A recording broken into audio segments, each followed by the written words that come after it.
Good afternoon, everyone, and welcome to the Orange County School Board's work session, scheduled for today, Tuesday, June 18th, 2024, for the purpose of discussing the proposed revisions to School Board Policy ADD, Safe Schools, and School Board Policy IA, Student Progression Plan, and Student Progression Plan Handbook. The public will not have an opportunity to participate in this work session to provide public comments because it's not a regularly scheduled school board meeting. No action will be taken, and there'll be no open public comment period for the public to address the school board on other relevant topics. But thank you nonetheless for joining us this afternoon. Board members some are attending in person and some are not going to be able to participate. So let me do a quick roll call. Beginning with Member Salamanca. Here. Member Ferrant. I'm here. Thank you. Member Gould. She's on her way. Okay, well, we'll mark her present when she arrives. Member Gallo. Present. Member Felder. Present. Member Kester-Denel. Good afternoon, Madam Chair. Good afternoon. And Member Byrd. And are we expecting Member Byrd? Okay, but we are expecting her? We're not expecting her. All right, thank you very much. Okay. As a reminder, board members will not be engaged in outside electronics or digital communication during the meeting so that we can focus our full attention on the business before us. To my fellow board members, district staff, and members of the public, when speaking, please speak directly into your microphone. Make sure it's turned on. Speak really, really close to it or we can't pick you up, and we want to make sure our Orange TV viewers can hear you clearly. And now we will rise for a moment of silence, followed by the Pledge of Allegiance.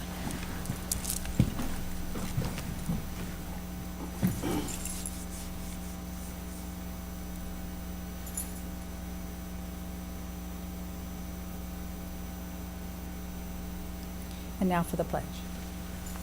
I pledge allegiance to the flag of the United States of America and to the republic for which it stands, one nation, under God, indivisible, with liberty and justice for all.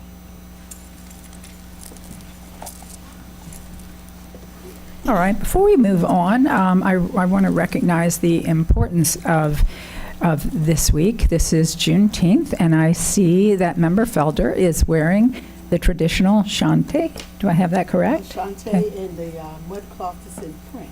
It's beautiful. It's beautiful. And I want to also recognize Kat Gordon, a former member of ours. She's not here. I recognize that. But I regret that I did not wear my shante that Member Gordon gave me about 22 years ago. Oh, wow. Yes, so if she happens to be out there listening, I still appreciate it. I still have it, and I wear it with pride. I just forgot to wear it today. Wear it tomorrow. I'll wear it tomorrow. And I might suggest that moving forward, that might be a tradition that we should adopt here.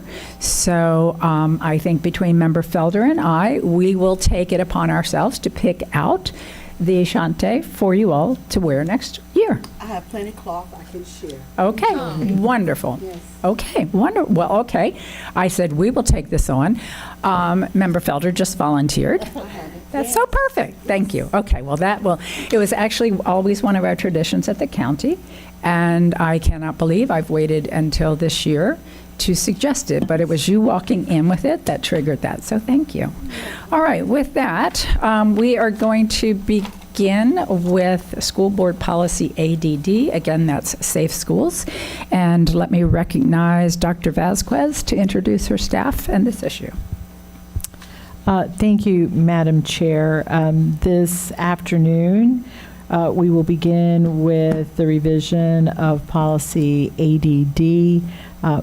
Some of the changes came about because the state revised their model, and which is now the Florida model as it relates to safety, security, bullying, and harassment. This particular piece of our policy will focus primarily on changes being made referencing the name and to be in alignment with the language and requirements of the Florida model. I am going to turn it over to, is it Demiki Joyner who will begin? Me. Oh, I'm sorry. Welcome, and go ahead and introduce your team. Good afternoon. My name is Alkivia Haynes. I'm a staff attorney in the Office of Legal Services. I have with me Ms. Demiki Joyner from Discipline and Chief Brian Holmes, our safety school Welcome, specialist. everyone. And this afternoon, we will be presenting on policy ADD. And we're here for work session June 18, 2024. And our agenda is as follows. We have the tentative schedule, summary of actions, proposed revisions, next steps, and then questions and discussions.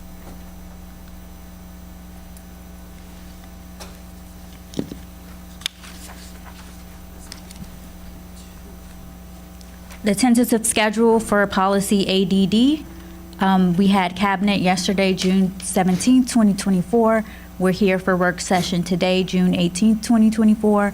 We have a rule development workshop scheduled for July 16, 2024. Board approval on July 30th, 2024, and effective date upon approval.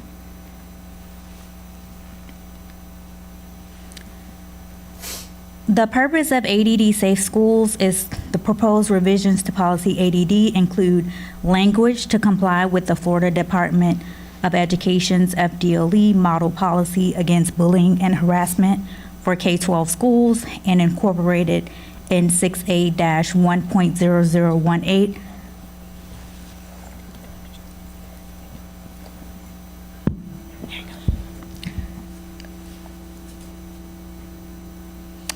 In 6A-1.0018 Florida Administrative Code, this policy requires school districts to adopt a policy prohibiting bullying and harassment that meets all requirements in section 1006.147 subsection 4 Florida statutes and must be reviewed at a minimum every 3 years.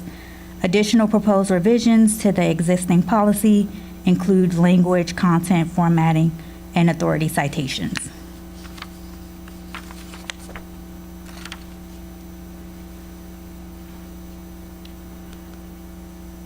So for this policy, we were required to get input from students, parents, teachers, administrators, school staff, school volunteers, community representatives, and local law enforcement agencies. Our students came from the superintendent's Student Advisory Board, and we did receive feedback from all the major law enforcement agencies. And the Florida Department of Education's model policy against bullying harassment was last updated and revised in June of 2022.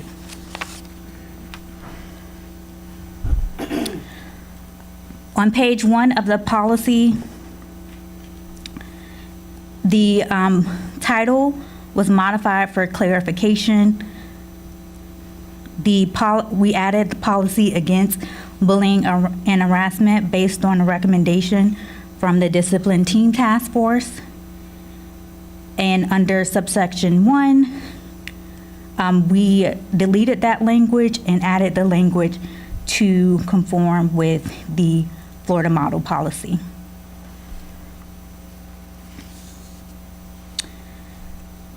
Under the subsection B, 1B, under this section, this was the first section that we were required to get input from the groups that I listed above.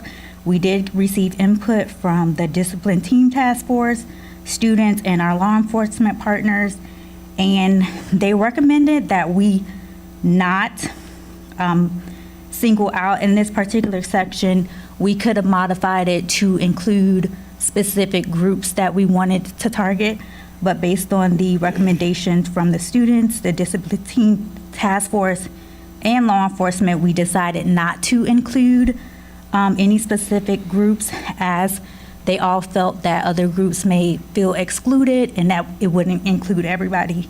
So we did not add a specific group.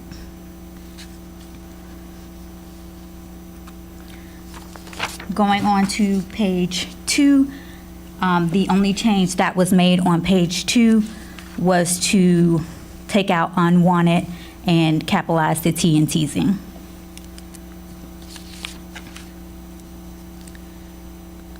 Moving on to page 3, section D was taken out to conform with the model policy.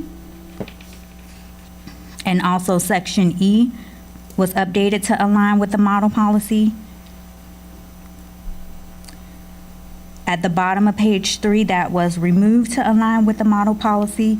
And the DTF also recommended this section be removed as they felt it was too wordy and maybe misunderstood.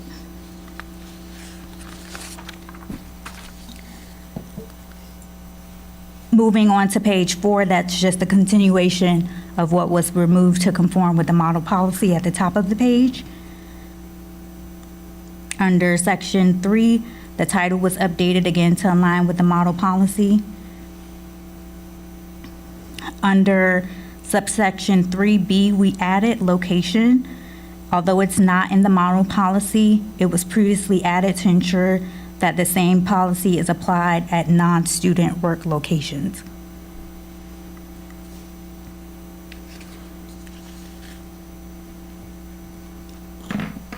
And the language at the bottom of subsection 3B was updated to align with the model policy. At the bottom of page 4, we added that although this section is not in the model policy, it was previously added to include other forms of transportation other than just the bus.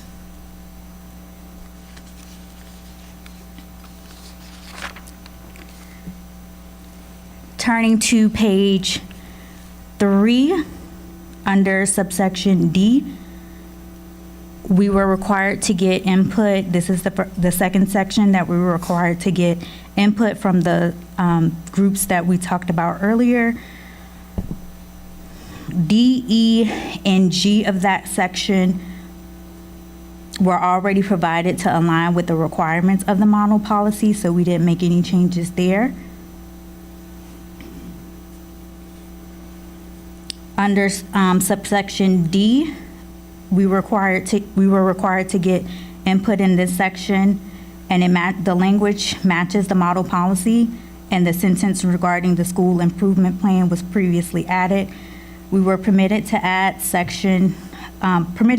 specific positive reinforcement in this section. However, it was determined based on the recommendation from the groups that we spoke with that positive reinforcement is school specific.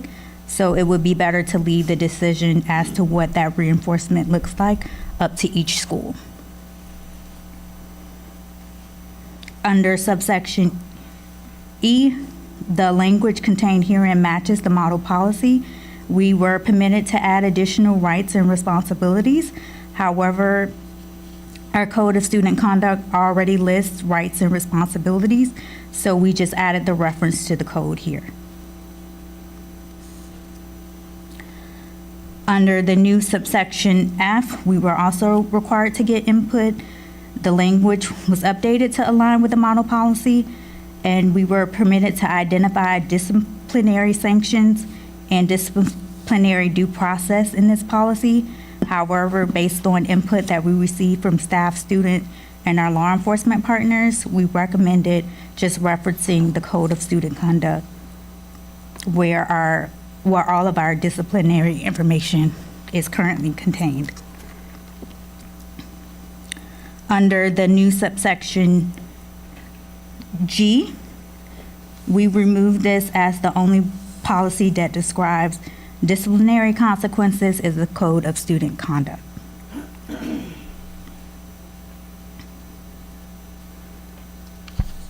And under the new subsection G, we added the word disciplinary for clarification purposes. And under subsection 4, we updated the title to align with the model policy.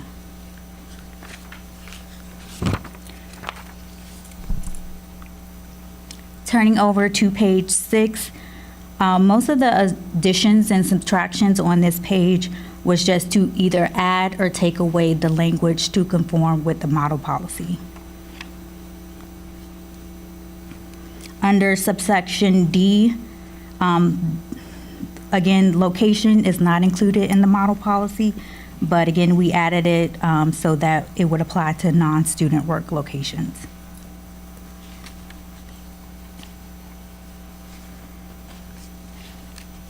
Just going to pause there for any questions so far. Member Castrodeno. Yes, thank you. This is very thorough. I appreciate all the people who are involved in this.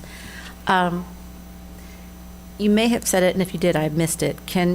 You've got the discipline task force. Is that the same task force that was put together a year ago? Are they still the same members, or have there been people who rotated on or off? Same ones.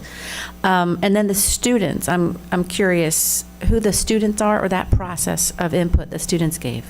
The students came from the Superintendent Student Advisory Committee. Okay. Thank you. That's all I needed to know. All right. Any other questions? All right. Turning to page 7. At the top of page 7, standards is not in the model policy, but it was added for clarification on the OCPS process. Under subsection C, again, location is not in the model policy, but again, we added it so that it would apply to non-student work locations. Under section 6, that title was updated to align with the model policy. Under subsection 6A, that was updated to align with the model policy. In addition, the last sentence is not needed as the policy only deals with bullying and harassment. Under 6B, this was another section that we were required to get input from the groups that I stated earlier. We updated to align with the model policy. In addition, the last sentence is not needed. And although the policy language cannot be modified, input received on how to implement this section includes allowing online reporting that is sent to multiple administrators so it's not missed, reporting via email, having a check-in plan for students who are victims of bullying and harassment, create a Canvas course on bullying and harassment, and create an information wall for students to find out more information on how to report and who to report to. We did not include that in the policy because that's more procedural, but we just wanted to let you know that the input we got on that section.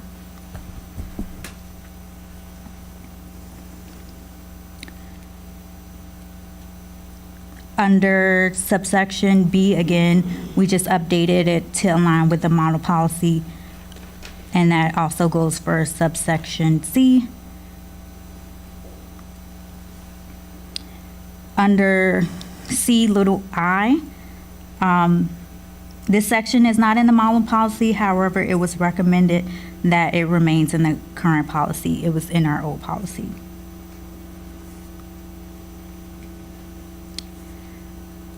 Also, under little I, we removed in writing because principals and designees are expected to conduct a bullying and harassment investigation regardless of whether the report is in writing or made verbally. In addition, some students, community members do not have the ability to write, so we removed in writing.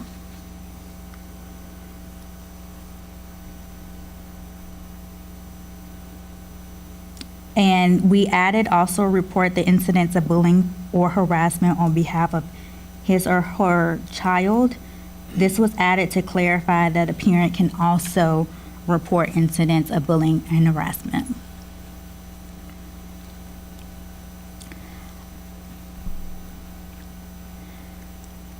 The language was removed at the recommendation of the discipline task force. It was removed because it's not required by the model policy, and reports of bullying harassment is expected to be investigated regardless if the report is more than 10 days old. In addition, the 10-day time limit may deter students from reporting.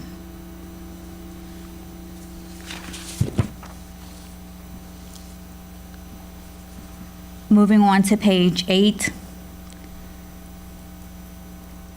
That language was removed to align with the model policy, and the removal is a procedure and is not required in the policy.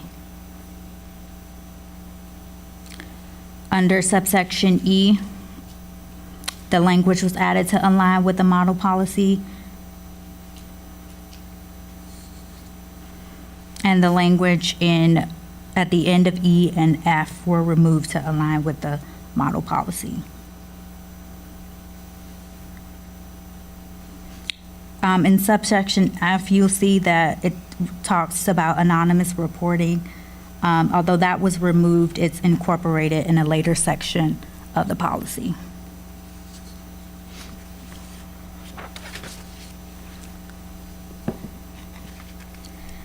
Moving on to page 9, most of that language was either added or deleted to align with the model policy. Under subsection 7A little I, that was based on a recommendation from our discipline task force, that language.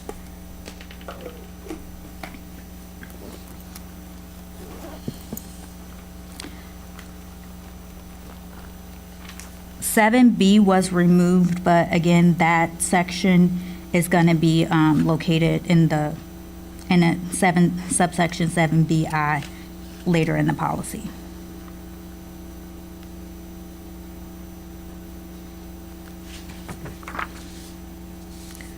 Moving on to page 10.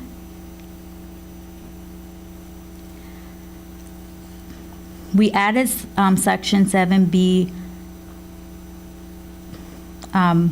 below with the exception of entering the victim first, as this is not a requirement in the model policy. So that was removed because it's not required that the victim of the bullying harassment be interviewed first.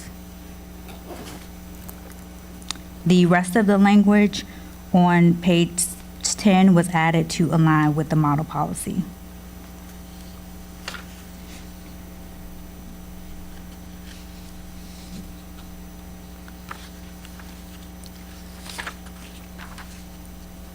Moving on to page 11, the language was added to align with the model policy in the first half, the top of the page.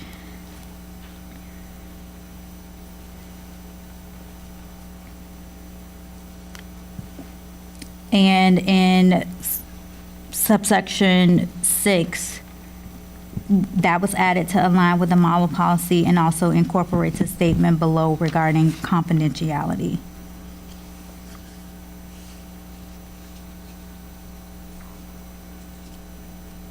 Letter E was removed as it was repetitive and is already stated in sections 4 and 5. And section F was removed as it's incorporated into section 7B5 to align with the model policy. I'll pause again for any questions. No questions, but thank you. Okay.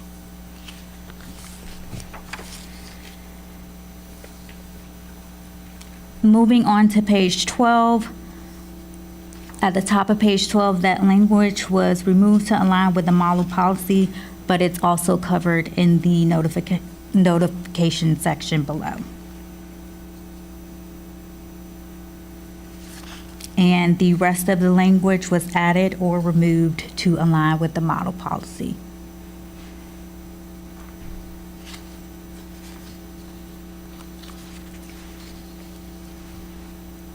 Moving on to page 13, again, language removed to add with the model policy. In subsection B, the model policy states that the school district, so we removed that because we thought it would be confusing if we put districts, so we added school principal instead of the school district. Ms. Haynes, can I interrupt you for just a minute? Yes. In the interest of expediency, for all of the stuff that's in the model policy, if you don't cover that, and then we can assume anything that you don't cover is part of the model policy. So Okay. you just cover for us. You're doing an excellent job. Thank you. But we were up there thinking, okay, you're having to repeat a lot of stuff for Okay. us. So, all right, thank Okay. you. You're welcome. Under subsection B, HB 1403, which was just signed into law by the governor, repealed most of 1002.40 Florida statute that deals with the Hope Scholarship. Now schools are just required to notify parents of their right to apply for an FES or FTC scholarship rather than the specific Hope Scholarship. So that's why that section was removed.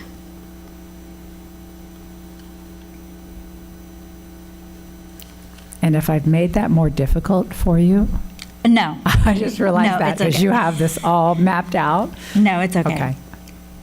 Okay. For subsection C, that was removed because it contradicts with the school justice partnership agreement.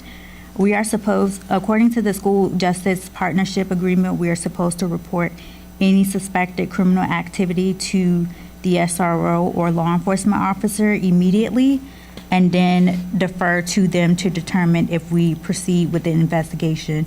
Although this is required by the model policy, it is not required by section 1.006.147 Florida statute, and therefore we removed it. Under section 10, this was another section where we were required to get input from our community partners.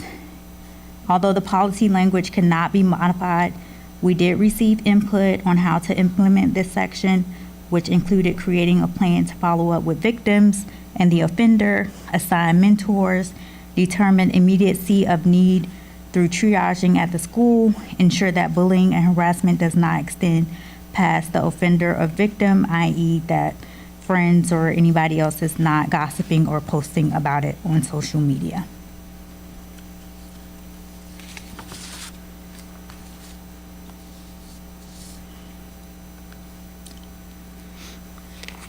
I'm gonna jump past page 14 and also page 15.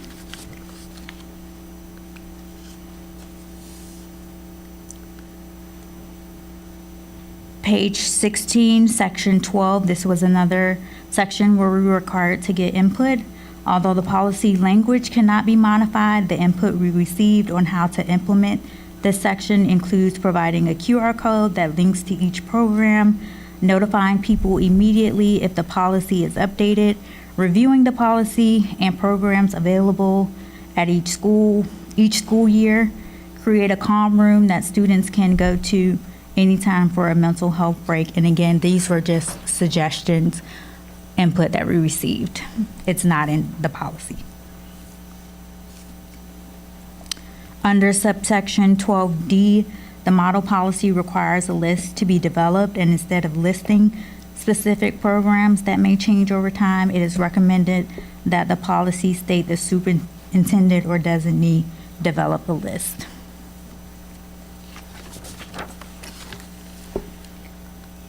Moving on to page 17, under section 13. This was another section that we got input, and the input we received, they all agree with the current language, so it was not changed. Under subsection A, the DTF inquired as to whether a response is required once notice is provided to a parent. This is not current OCPS practice, and if we require a response, there is a concern that some parents may not respond, or a student may be an unaccompanied minor or be in the custody of DCF. So for these reasons, it is not recommended that we require a response from a parent. Under section 14, we also got input on this section. The input that we received includes social media printed versions to parents to sign at the beginning of the school year, posting the policy on the OCPS website, having telephone calls, emails, a biannual event with a local celebrity to highlight the bullying and harassment policy, Sunday phone calls from principals with policy updates or any other updates, providing a newsletter on bullying and harassment, student-led initiatives, district-wide campaigns, possibly creating a club on bullying and harassment, and trivia on the Code of Student Conduct.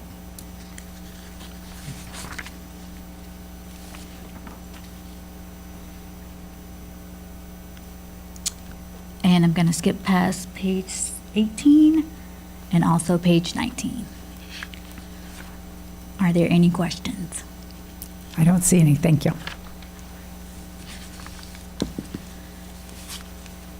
So our next steps for policy ADD on July 16, 2024, we will obtain input from the public and the school board at the rule development workshop and on the proposed revisions, and we're hoping to get board approved 30, 2024 and 30, 2024. And that concludes our presentation on policy ADD. All right, any comments, questions, suggestions before we move on? All right, excellent job. Thank you very much. Thank you. Pardon me? Oh, you said it was easy? Yes, it was easy for us.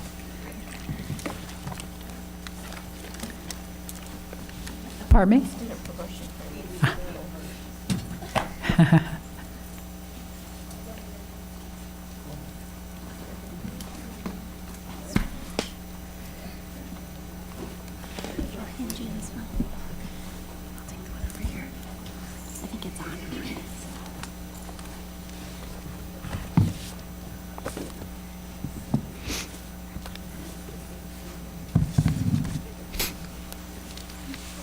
Dr. Vasquez, you're recognized. Thank you, Madam Chair. We will now move to policy IA, Student Progression Plan. This policy has had significant changes by way of consolidating information into a handbook that will be easier to search and easily revised if there are changes needed. We have Carla Owens and Staff Attorney Kopesky, who will be presenting today. There is quite a bit of information, and so we would ask the board guidance on how you would like for us to proceed as far as pausing for questions. I will say that the vast majority of the changes here really was taking information that was in the policy and putting it into the handbook. Changes outside of that to the handbook related to legislative or rules that were passed as part of the session, as well as feedback that we've received. So the changes to the actual content is minor, but to the policy major because of the movement of all the information. So I'm going to turn it over to Ms. Kopesky. Thank you, Dr. Vasquez. Good afternoon, Chair Jacobs, board members, Superintendent. We are here today to present Policy IA, as Dr. Vasquez has stated, the Student Progression Plan. The tentative schedule, we have been before you quite a few times with this. We started at Cabinet February 12th of this year. Then we had a work session on February 20th, Rule Development Workshop, and that was for the EOC crosswalks only. That was held on March 26th. We had a second Cabinet on April 1st. Board approval of the EOC crosswalks only, and EOC stands for end of course exam. Sorry, probably should spell that out. And then we had a second work session on April 9th. We had a third Cabinet yesterday on June 17th. Our third work session is today. Rule Development Workshop will be July 16th. Hopefully board approval will be July 30th, and then effective date will be upon approval. The purpose of the revisions include the incorporation of a student progression plan handbook, which is a searchable guide that includes expectations and requirements for students to progress from each grade level. The student progression plan handbook will be more user-friendly for parents, legal guardians, staffs, and students than the current version of Policy IA. Additional proposed revisions to the existing policy language include content, formatting, and terminology edits consistent with statutory and rule language. I previously went over the policy at a prior work session. We have not had any changes since then, so I would like to inquire with the board as to whether you would like me to go through the policy again or if you would like us to go straight to the handbook.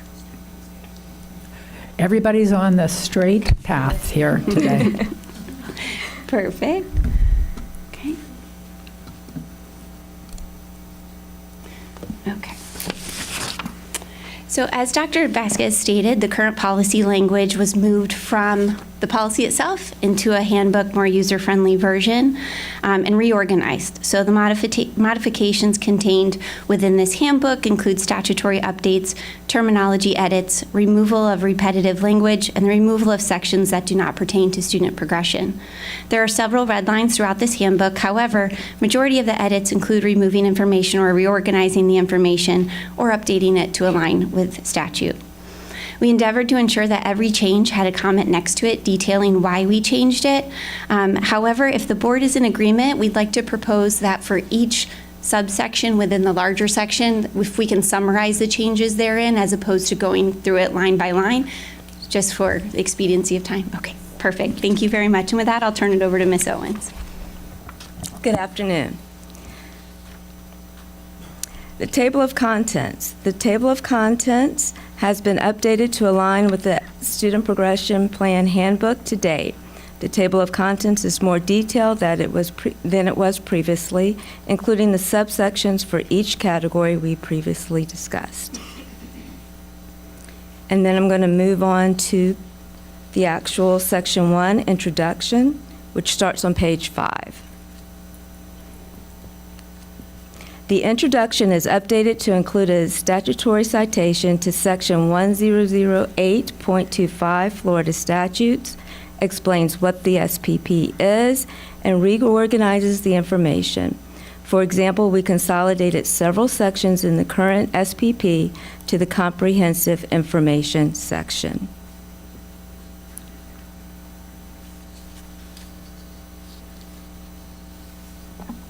At the top of page 6, annual reporting requirements. This section is reworded but remains substantially the same. And then in the middle of page 6, we have commonly used terms.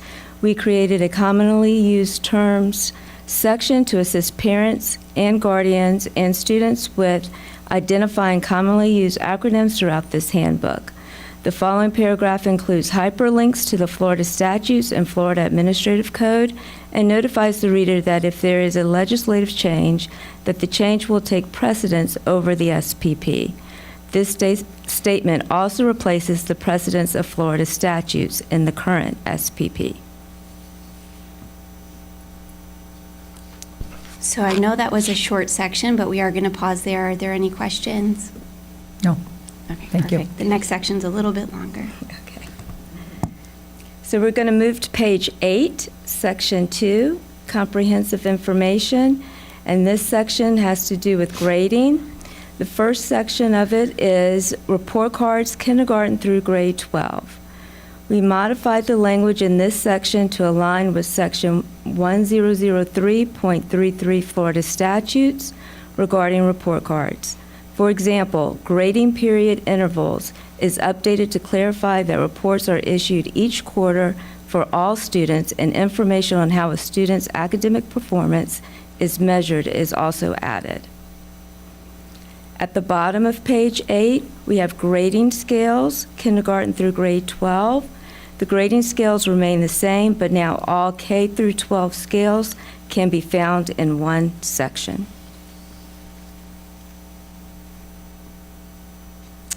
Page 9, the middle of page 9, we have grade point average GPA calculation. The formatting on the charts is updated and an introduction and definitions are added, but the information remains substantially the same.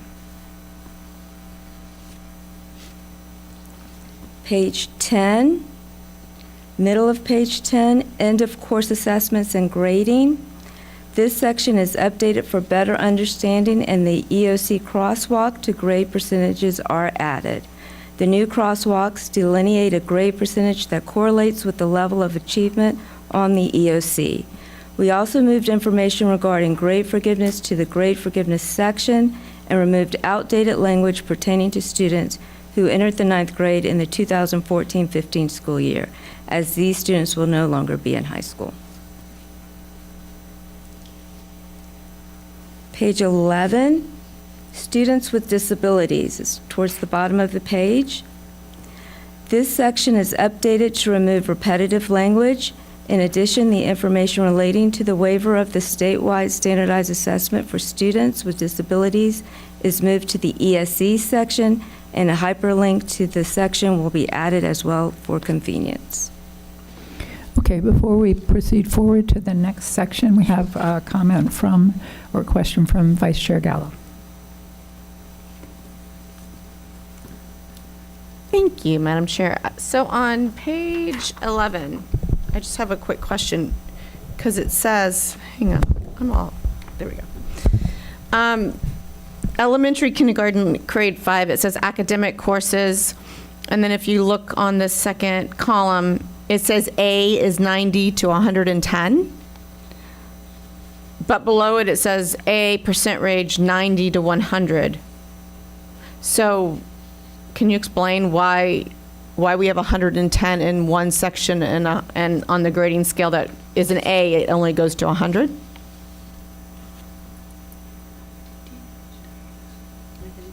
Yeah, page 9. So, yes. So for kindergarten through grade 5, it is 110 because we do calculate for our courses 110. We might need to go back and look at secondary and make that 110 as well, because our grading scale goes to 110. A teacher can enter a grade up to 110.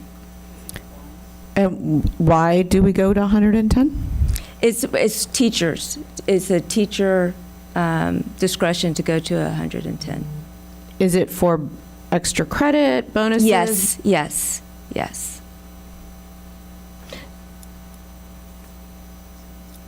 Yes. Okay, I just think that if you're given extra credit and bonuses, just getting up to 100 would be sufficient. I'm not certain why we go to 110. Oh, so you could get, the averages will be higher? Okay, all right, thank you. And then I had one other question on page 11, and I think I was told the answer to this, but forgot already. The EOC grade percent to assign levels 4 and 5, it says if you get a level 4 and 5, that's an A, 3, level 2, level 1. Were these percent to assign on the EOC grade, was that determined by OCPS, or is this something that's determined by the state? The achievement levels are determined by the state. However, the EOC grade is determined by OCPS. Okay, so this is where we've decided, okay, to make the cut so that we can assign the grade. Okay, Correct. Thank you. Mm-hmm.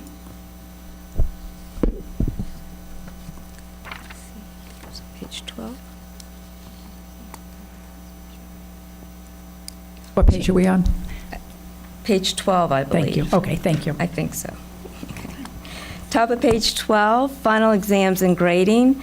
The formatting on the charts is updated and an introduction is added, but the information remains substantially the same. Some information is also removed and added to the grade forgiveness section. Towards the bottom of page 12, national and international assessments and grading. This section is added and updated to include IB and ACE courses. The language is similar but was modified for better understanding. And at the bottom of page 12, credits, grades of students that transfer to OCPS. This section is added from the graduation requirements for transfer students in the high school section of the current SPP. The information contained herein requires schools to accept official transcripts at face value, subject to validation, when a student transfers to OCPS from another country, state, another county, state, or country. If a student does not have an official transcript, then the student's grades and credits are validated through performance during the first grading period. Language is also added from Section 1003.4282 Florida statutes regarding end of course or EOC assessments of transferring students.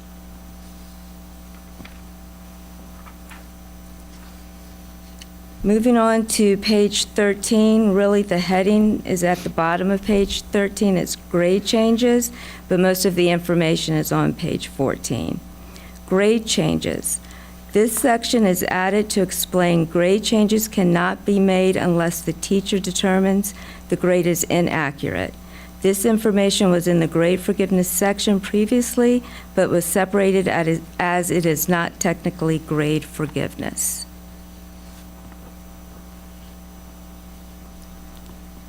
And the top of page 14, grade forgiveness. This section was simplified and repetitive language was removed. Grade forgiveness may occur for a high school student who receives a D or F in a course that allows grade forgiveness. A note is also added for middle school students taking a high school course explaining that they too may qualify for grade forgiveness if the grade is a C, D, or F. In addition, a reference to the policy on grade forgiveness is added and a hyperlink will be included in the final version for convenience. I'd like to pause for any questions. No questions. Okay. Oh, I'm sorry. Vice Chair? Thank you, Madam Chair. So on page 12, at the top of page 12, when we're looking at the CFEs, our course final exams, and we're looking at the grade calculation. So we have semester 140, semester 240, and then the CFEs are 20% of the grade. Is that, is there any flexibility for teachers to change that, or is that written in stone? Like, do they have to calculate it based, do they have to make the CFE 20%? And if so, can they curve the CFE? They have to make it 20% because that is what was negotiated with the contract, I believe, and correct me if I'm wrong on that. And then also, though, they can, once they have all the scores of the CFE, they can look and see if there's any type of curving of the scores, but it has to still be 20% of the grade. And the 20% was negotiated between the district and the union? Is that how we got to 20%? I believe so, or it's also a part of accountability, too, for the VAM I think we have flexibility from the state and accountability, because like Brevard, well, most districts don't even do CFEs, so don't get me started on that, but. May I, Madam Chair? Yeah, so the CFEs did come as a result of negotiations with the union. At one point, we did not have individual CFEs. I believe teachers that did not teach ELA or math received the overall school grade as part of their evaluation. And it was then negotiated that we would have the individual CFEs. I will have to defer to accountability, and I texted Dr. Border. I'm not sure if it's in statute or if it was something that we negotiated, and so I want to make sure that that is accurate. I do know that we negotiate the VAM score, but I believe the percent of grade that comes from state statute. So we'll wait to confirm that. Thank you, because I remember when we had to have EOCs in all, like, before there was CFEs, the state did have legislation that came down, and then during that, we could assess 30 to nothing, and there were some districts that went 0. I think the first year, so to be held harmless, we went 0, and then we went up from there. And then the CFEs, or whatever the state did, changed their legislation. So that's why I was just curious, because I don't think there's anything legislatively that dictates that we have a 20%, because not every school district does these CFEs the way they do, the way we do. And so I was just curious on that. And then on the transcripts, and this is really not to do with students that come in, so maybe we'll cover this down the line and I can bring it back up. But I've had a couple of parents reach out about transcripts, and college admission is coming earlier and earlier. And when they ask for transcripts, like, we can't give them to them till October, but sometimes early admissions prior to that, so they're using transcripts from the last year that don't benefit all of the transcripts. And one of the reasons is it's just a it's a time constraint, right? Like, our guidance counselors are extremely busy. They're doing master scheduling, they're changing schedules at the school. They're just extremely busy. So to go through to make sure the transcripts are correct are difficult. But it seems that this is one of the areas that AI may be able to help us, where it wouldn't need so much computer input from our guidance counselors, but something that we could do easier so that we could accommodate the parents that may need those transcripts earlier. So I just wanted to throw that out there. And then finally, on the grade forgiveness, you said there's a hyperlink. In that hyperlink, does it explain to the parents that if your child receives a C, D, or F in this class, that you could apply for grade forgiveness and you just have to take the class over, and then it's the highest of the grades that you received and you can take it through Florida Virtual? Like, is it clear that parents can do this? Because I know a lot of parents don't understand or even know about the grade forgiveness policy. Yes, ma'am. The grade forgiveness policy does indicate that if they're a middle school student and they take a high school credit course, that it does. And they earn a C, D, or F, that they can retake it. Okay, great. Yes. Thank you so much. Member Gould? I wanted to follow up too on the 20%, but I think we need the answer on how it was developed, because I wanted to know if that was something we were pushing for, or that was something the union was pushing for on that percentage. So we received confirmation it's not in state statute. I'm waiting. It's not. That it was part of what we bargained with the union because of the teacher evaluation, but they're verifying that it was bargained. So end of course exams don't necessarily need to be required, except for those that are part of the graduation formula. Is that correct? You don't have to do a standardized final exam as in every single class. Is that, it's not in statute to do that. It's only on the ones that are required for graduation, correct? The EOCs. But if we bargain that as part of compensation, then it does have to take place. But I'm waiting for confirmation. I just have a text, and I've asked them to confirm. I'm just wondering if a portfolio or other kind of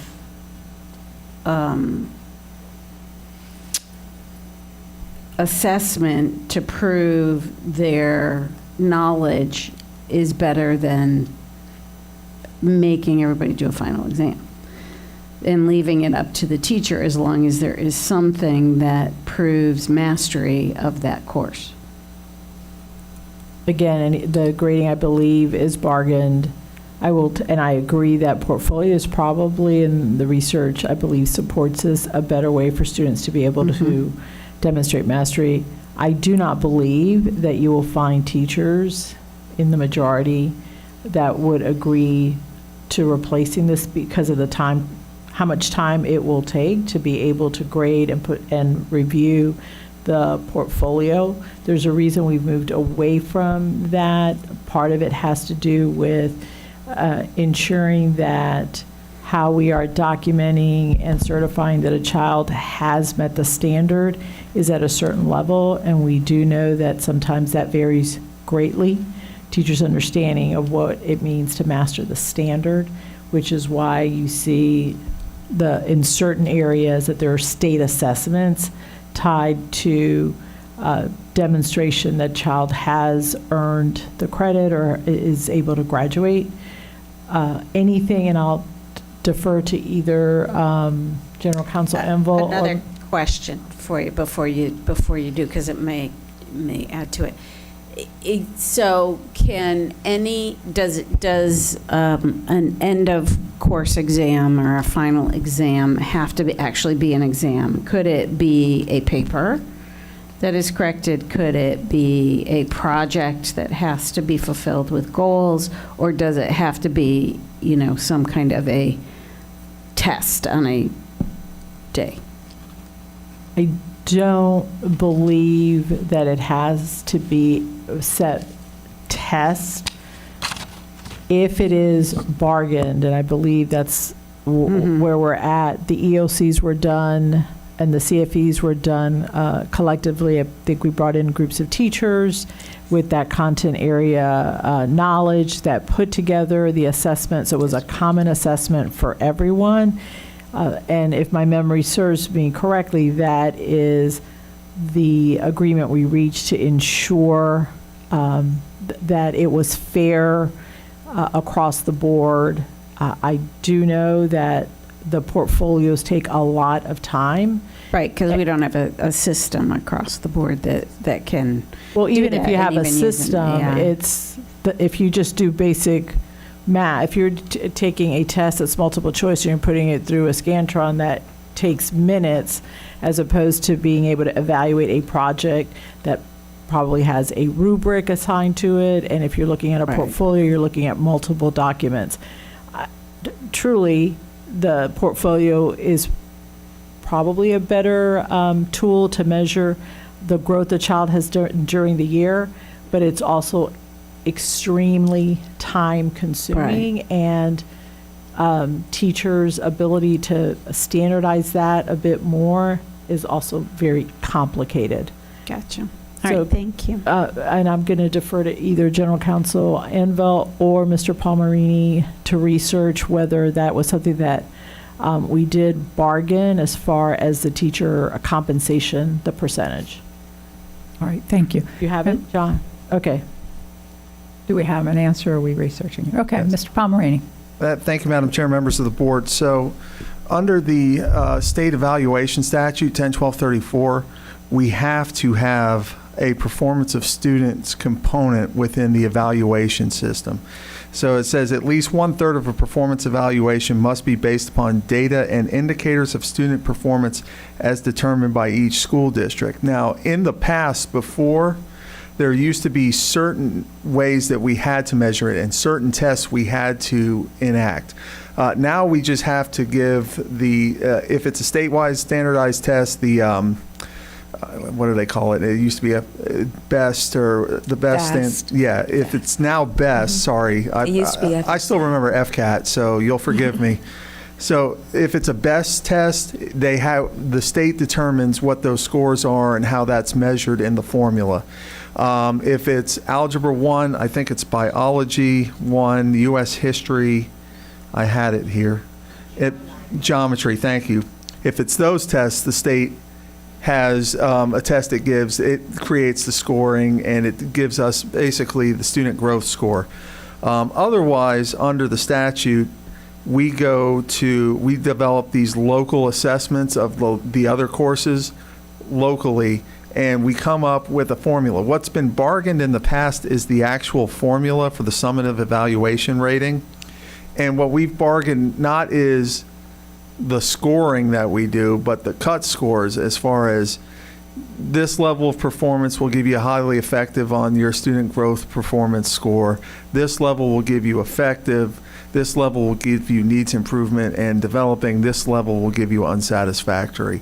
So what we've negotiated with our unions is the cut scores. There is nothing in the contract that says each end of course examination will be 20%.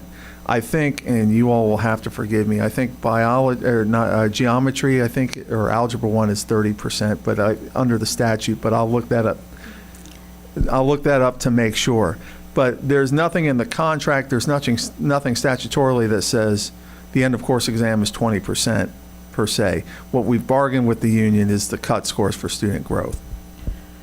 Thank you, Mr. Palmerini. We're going to do more research because I do remember the conversation around the 30% and trying to make it the same amount as the EOC, and there was pushback. So we'll probably have to reach out probably to Brandon to see if he has the history around it, because at one point I think they were just trying to see what was going to be equitable, and 30% they thought was not going to meet that for some of these courses.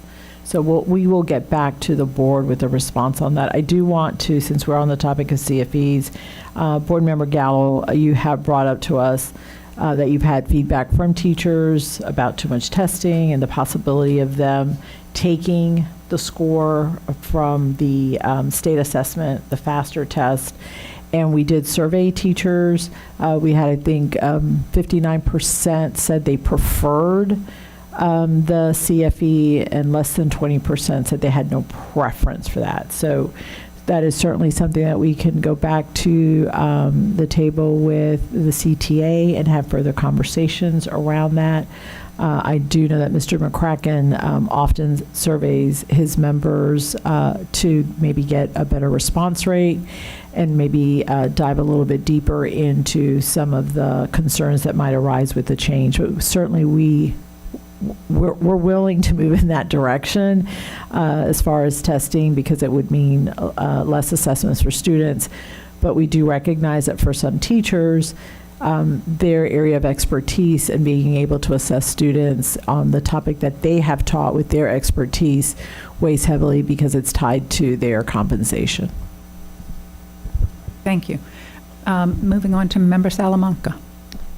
Yes, I think for me it was clarification on this. I also know that there's some classes that lend themselves a lot more towards projects. So Project Lead the Way, SGA, a lot more towards project and portfolios. And I have heard from both teachers and students that it's kind of weird to have like a end of year exam that's like multiple choice or something like that for your like SGA class. It doesn't feel as applicable as a portfolio of all the projects you've worked on all year from. So my curiosity would be on how widely this is and how, which classes it's most helpful for and which ones it's least helpful for. And I would definitely be supportive of also evaluating if it makes sense at all to have it everywhere. Yeah. But understand that we should talk to the bargaining table about this. So thank you. All right, Vice Chair. Thank you, Madam Chair. I did ask Clinton to do a survey when I ran into him at a school. I was like, can you look into this and find out why? Because it's really bad in 5th and 8th grade. Like our poor students in 5th and 8th grade were really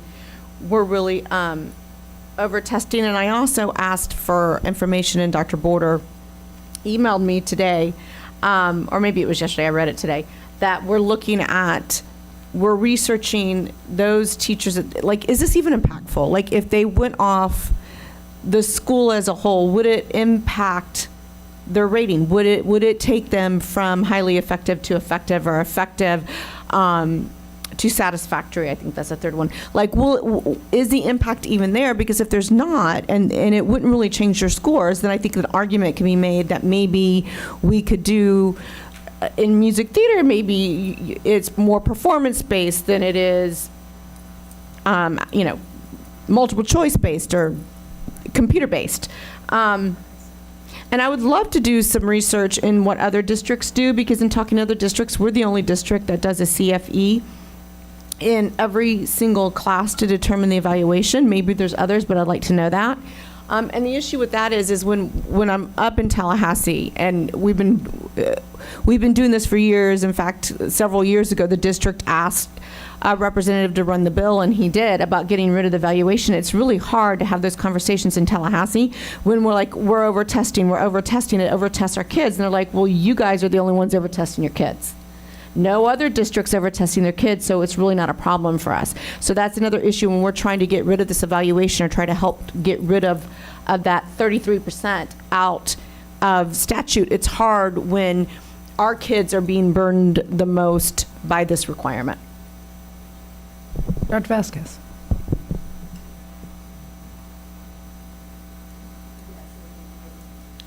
Sorry. The majority of those other districts, if not all of them, do use the tests that are already established so that they're not adding more. Again, that is something for compensation purposes that I believe needs to be bargained. We were there several years ago, and then the request came from the Classroom Teachers Association, if I'm not mistaken, to revisit that because teachers who maybe were teaching a course in the arts and were having to take the ELA 9th grade, 10th grade, or combined score, felt that that was not fair because students may have scored higher on their CFE versus how they scored on the ELA assessment. And Dr. Board and his team are working on the data to see if there is any type of significant impact on teachers' overall rating if they were to use the school average results for either the state assessment, for any of the state assessments. All right. Oh, good discussion. All right, moving forward. We're at the top of page 15, Section 2, Comprehensive Information Statewide Assessments. This section is new and is added so students and parents and guardians are aware of the various statewide tests students are required to take. The information contained herein is copied from the FDOE website and hyperlinked throughout.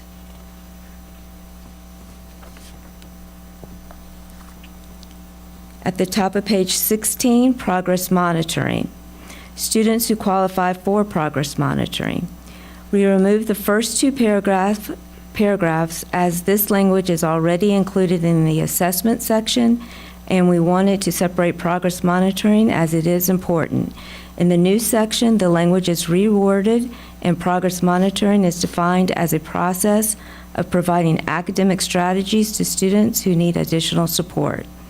In addition, the statutory requirement to provide results of evaluations to teachers and parents is included, and a note regarding progress monitoring for students with disabilities is added to notify parents that the progress monitoring may be included in the student's IEP.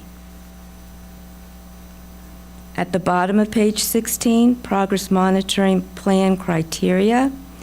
This section is updated to align with section 1008.25 Florida statutes. In addition, the criteria required for a progress monitoring plan was consolidated into bullet points for ease of reference.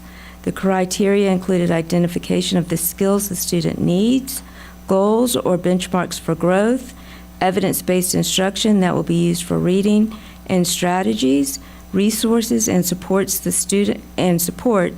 students will receive or may need to be successful.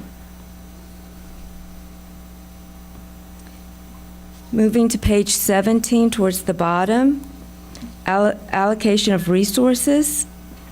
This section is updated to align with section 1008.25 Florida statutes regarding the allocation of resources for academic support and supplemental instruction.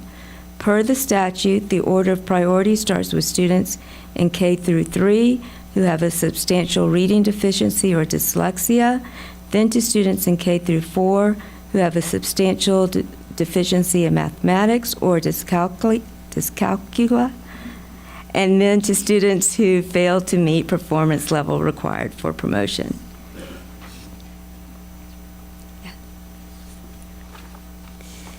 And I'll pause here for a second just to make sure there are no questions. No questions. Okay, thank you. Section 2, Comprehensive Information Acceleration Opportunities. We're going to talk about the Excel, academically challenging curriculum to enhance learning, kindergarten through grade 12 option. This section is consolidated and simplified for better understanding. Excel allows students to obtain whole year, during year, or subject matter acceleration, and this section details the eligibility requirements and student performance contract that is required for Excel. To be eligible for Excel, the school team is required to review the student's performance on assessments, GPA, attendance, discipline, teacher recommendations, and recommendations from the school counselor. In addition, a note was added to notify parents that the whole grade promotion option cannot be used to accelerate from second grade to fourth grade due to mandatory testing, state testing requirements. The note also notifies parents that students cannot be promoted to ninth grade before the mandatory civics course is taken and passed.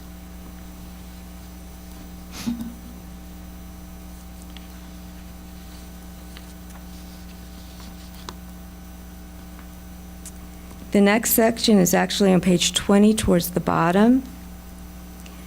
Request for Excel. Request for Excel.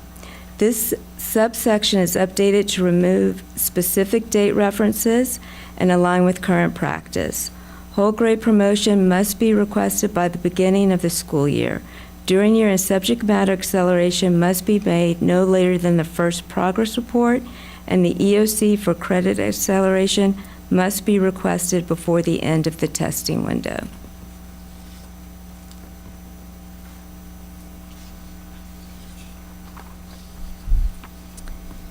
The next section is actually on page 22 towards the bottom. Advanced placement, secondary option. This section is updated to clarify what AP is and adds information pertaining to pre-AP courses which are offered to our secondary students. Pre-AP courses are taken to assist the student with developing skills needed to succeed in AP courses. Before we move on, Vice Chair Gallo has a question. Thank you, Madam Chair. So if they're in second grade and they want to go up to 4, can they take the FAST testing, the third grade FAST testing in second grade? Is that No. allowable under law? No, based on the state, they have to be, whatever grade they're in, that's the test that they take. So when they're in second grade, they would, of course, it's the FAST STAR, thank you, STAR test.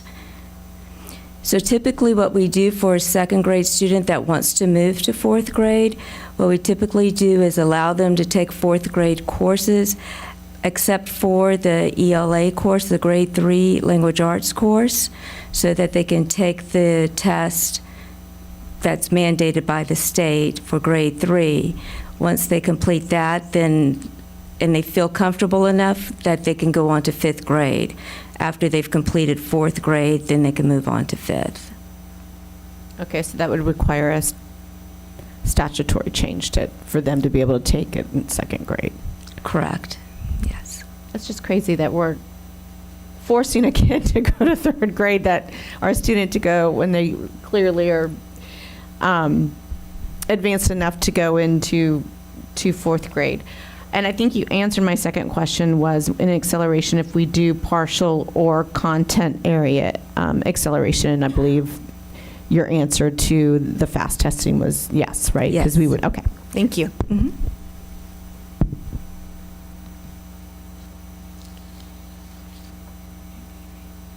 Yes, okay. Top of page 23, International Baccalaureate Diploma Program, IB, secondary option. This section is updated to clarify what IB is and adds information pertaining to the middle years program, which are offered to our secondary students. Middle years program courses are taken to assist the student with developing skills needed to succeed in IB courses. In addition, the reference to the Florida Bright Future Scholarship Program was removed and added to the high school section in this handbook. Towards the middle of page 23, Cambridge Advanced Program, or ACE. This section is updated to clarify what ACE is and adds information pertaining to the pre-ACE, which are offered to our secondary students. Pre-ACE courses are taken to assist the student with developing skills needed to succeed in ACE courses. In addition, the reference to the Florida Bright Future Scholarship Program and the diploma designations were removed and added to the high school section in this handbook.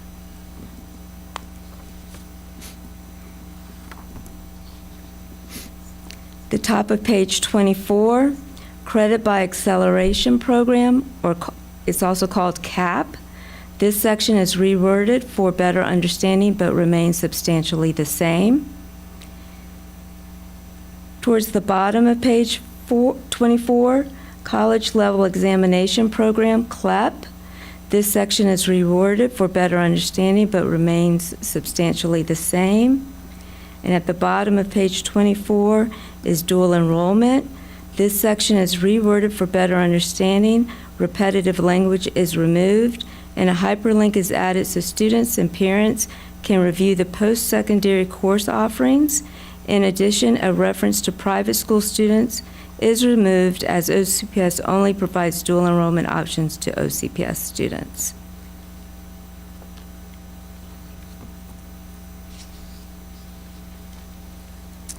At the bottom of page 25, Career and Technical Student Organization Participation, CTSO. This section is new and is based on Florida Administrative Code Rule 6A-1.09442. The Career and Technical Student Organization, or CTSO option, allows students to receive high school credit if they participate in a career and technical student organization, such as the FFA, which is Future Farmers of America, for a minimum of 135 hours. If the student completes this requirement, the student will receive 1 credit towards the electives required for high school graduation. Can we pause there for a question from Member Salamanca? Yeah, this is related to this section, although not directly, and it's about how we weight different parts of the advanced courses versus dual enrollment. So currently, if I take AP Econ through College Board or ACE or IB, that's out of a 6 point. 6.0. Mhm. And does dual enrollment also count for the same 6 points? Yes. How do we determine that? Like, is that statute mandated that Valencia counts the same as AP and IB, or is that us? Actually, it's OCPS. Basically, I believe it was probably over a decade ago that we determined that we were going to do that. Statute does say that we do have leniency, or I'd have to get the exact wording of it, but leniency in far as what we want to weight courses when it comes to class rank. Do we know what other large districts like us, such as Miami-Dade, who has like Miami-Dade College, do in terms of weights? I know I might be catching off guard here, but just curious. So Miami-Dade actually is going to change to 6.0. Currently, they are 5.0. In addition, we have also Lake County and Broward, who use 6.0. Got it. Yeah, I think I'm not sure that all dual enrollment classes would be the equivalent of an IB or an AP class in terms of weights. And so I'm concerned that at the student level, some of the GPAs and class ranks are being impacted by this weighting mechanism that we have. I think there's some advanced dual enrollment classes that for sure, if you're taking multivariable calculus at Valencia, that's a very different thing than if you're taking English 1. But English 1 versus AP English literature is a very different rigor, and it's being weighted the same. So something on there, I know that this goes back all 10 years, but I'm worried that in terms of making our seniors competitive, that might be hurting them. Versus, if you're staying in state, you're completing these classes, you're getting a good grade, it's very likely that you'll still get the credit, you'll still be accepted into Valencia, UCF. So I'm just curious maybe would like to spend a little bit more time thinking if that makes sense. Dr.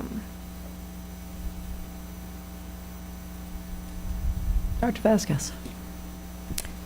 We certainly can look into that. We do know that many families are opting to take the dual enrollment route because if they pass the course, they get the credit versus AP, that you have to get, a passing score, and even then it varies which institution will take it as credit. But we certainly can review what they're doing across the state and then bring it back to the board.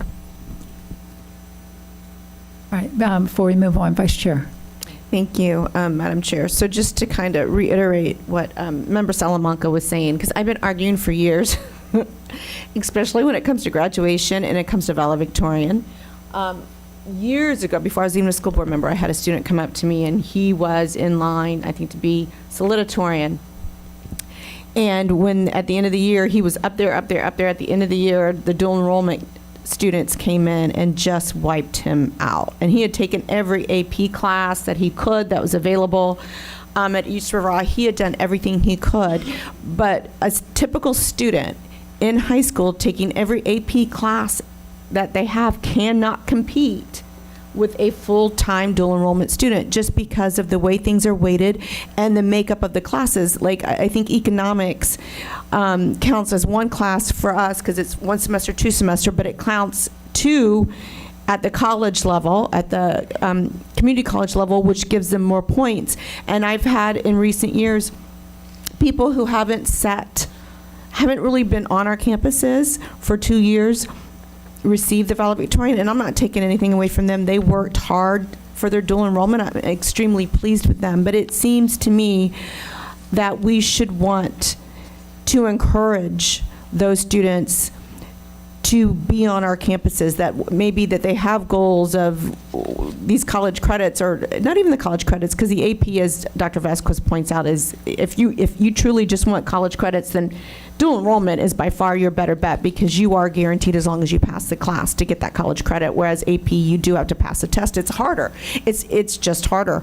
But I would like to look at the weights, because in my mind, we want to keep those students on our campuses. We want to make it, if their goal is to be valedictorian or salutatorian or in the top 10%, we want those students on campus flourishing and learning and being able to meet those goals and not be constantly pushed out by the students who choose the dual enrollment route. Like, it just needs to be a little bit more balanced and a little bit more fair. And I've been saying that for years. I remember talking to Bill Sublette about this, because it's also an access point, right? Those who don't have the means to get to a community college, that it isn't a Lake Nona that can walk across the street after taking the bus, they don't have access. And I know that they can now take classes online, which makes it a lot more accessible, but you're still looking at connectivity, you're still looking at some barriers there for our marginalized students. And so we really do need to look at the equity in how we weight classes to ensure that we're being equitable across the border and that every student has access to be able to take the classes to get to where they want to be. Thank you. May I, Madam Chair? Absolutely. So 2 points. Member Ferrant is on the line and would like to get in queue. But just as a FYI, our state universities and colleges weigh dual enrollment the same as AP, IB, and our ACE courses. So the colleges and universities don't make a distinction in the weighting. Yeah. So then can we just ensure that the weightings are equal? Can we ensure that there's not discrepancies with, say, economics and the way Valencia calculates it as 2 classes where versus we calculate it at 1 class? Can we just maybe look at some of those nuances to make sure that we are weighting them 1 for 1? Okay, so I want to make sure you understand, because there's 2 different things I believe you're saying. Our AP Econ class, I believe, is half a semester, so it's half a credit, and it piggybacks with, not AP, is it macro? The other, it's been a long time since my children took the courses. And then at Valencia, even though it's a semester course, they get a full credit? That's the question you're asking, Yes, not ma'am. necessarily the weighting. Yes. All right, we can look into that, but yes, we can look into that. Okay, thank you. Member Salamanca. Yeah, I have a question just going off of that. It makes sense that our in-state institutions would take credit from our in-state colleges. That makes total sense to me. But it's not usually weighted the same for out-of-state as well. I believe out-of-state's unweighted, but we'll verify. Yeah, let's take a look at that, because I'm pretty sure it's not, they do not view, because my example here would be if I'm a student who took econ or call it AP English Literature and I got a 4 or 5 on that exam. I'm at the point where Harvard would give me credit for this class because of placement or whatnot. But another student who maybe took the econ class or the English class at Valencia is weighted the same in terms of that weight, but they just got the grade. There's actually no test score associated with that. So maybe they got a B or C, or like what that weight looks like. So that part is what feels off, that a student that might get a 4 or 5 and show mastery at an AP, IB, Cambridge, we have 90-something students that have the Cambridge diploma, and for them to be weighed similar to that, something feels, so it might be different classes are weighed differently, but I think right now our blanket rule feels a bit at a disadvantage to some of our students. And so I just want us to take a look at it, because I think some of the basic classes, I'm not saying Valencia multivariable calculus should not be, right? Like there's not even an AP class for that. So that's a different weight than I would consider English 1 at Valencia versus an AP English Lit score of a 5. I do think there is a big gap in proficiency and mastery in those two. But in terms of GPA, it's weighted the exact same. I'm not sure if that's fair. We will take a look at it. I think there's, as with all things grading, there's different opinions around that, and a lot of emotion that goes with it. And so we'll certainly take a look at that weighting. It's not the first time we've had it. We'll survey our districts and neighboring districts and then the large ones to see what they're doing. But I think we have some work to do around the mindset of GPA versus the educational experience. And so many children are striving for this, 6.0 GPA. I think this year the highest I heard was 5.6. And at the end of the day, what is that experience that child has had? Is it well-rounded? Did they not pursue interest because the band course was not weighted as high as an AP course? And so, and what they're finding is that various colleges and universities have we did a portrait of a graduate, they have different portraits of what they're looking for in their student, and it's not always tied to the GPA. They look at the courses that they've taken, the rigor has been pointed out by several board members, but I do know that the vast majority, like less than 20% of the students who are going to college are going to these elite colleges and universities. The remainder are getting into the universities that have less restrictions but may offer a great experience as well. Member Salamanca, any follow-up? Yeah, I totally agree with that. I think that some weighing change here would not impact the majority of our students. I think at the end of the day, if you do enrollment, if you want to stay in state, that weight isn't going to get you in or not into these universities, because you're getting credit for passing the class and for doing well in the class no matter what. There's a very slim number of students who, as Angie said, and I think I can look back at my schools and high schools of who was number 1 in the class, and number 1 in the class did double down on do enrollment and in-state classes, staying in-state as well, and then everyone else was going out of state to competitive colleges, but were ranked lower as well, and had thoughts about that on terms of like how competitive they are. So I think the number of students who are competing to go out of state to a very specific university is a small percentage, but I do not want them to be at a disadvantage, versus I think that grade change wouldn't impact a percentage of our students who are still going to stay in state, who Valencia is still going to be a credit, they're still going to pass these classes. So I'm just concerned that it disproportionately impacts one type of student. And that's a competitive part of our student group. All right, let's hear from Member Ferrant. Good afternoon. Can you guys hear me okay? Yes, we can hear you very well. Perfect. Shout out if I start to break up like last year. My question is regarding the GPA as well. I noticed a lot of families have voiced concerns regarding the magnet programs, specifically the finance magnet, and that the rigorousness of it is more intense than the AP classes that their students are taking. A lot more homework, a lot more intense, but yet it is still given the 4.0 GPA. And so just wondering how we can work that as well. Is there a way to give them more of an advantage? Because those students, the parents said they just kind of, when they get into that magnet program, they understand that their kids most likely will not be valedictorian or salutatorian based on the GPA.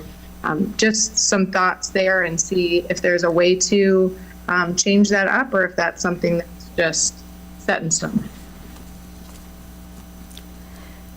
Those courses are actually determined, the weighting of that is actually determined by the state code of course code directory. So some of those are level 2s, which are considered standard level courses, and then some are level 3s, which are honors level courses. So it depends on, based on the fact that it might be a course for a financial magnet financial course that is just an honors course or standard level course, not necessarily an AP, IB, ACE course. Okay, thank you. Maybe I can then look into that particular magnet program and just see what courses are being taught, just to see how. I don't know if just maybe the teacher is. They say it's an excellent program and the students really do understand. It's just with a rigor like an AP course. So I'm not sure if the teacher uses AP books, but just curious on that.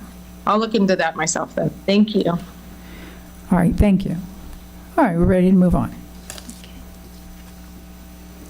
Top of page 26, early high school graduation, and a high school option. Early high school graduation, this section is updated for better understanding and to remove repetitive language, but remains substantially the same. Then early college admission, which is also a high school option. This section is reworded, and a reference to the number of college credits that can be taken to be considered enrolled full-time in college is added. For purposes of this section, full-time means 12 to 15 hours, which aligns with section 1007.27 Florida statutes.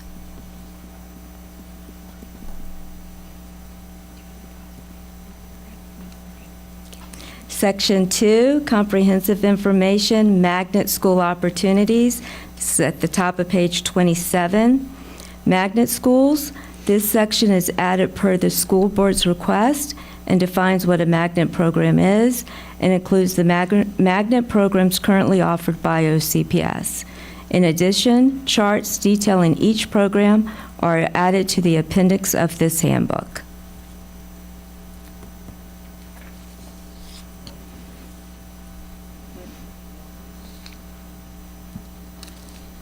Page 29, Section 2, Comprehensive Information, Virtual School Opportunities.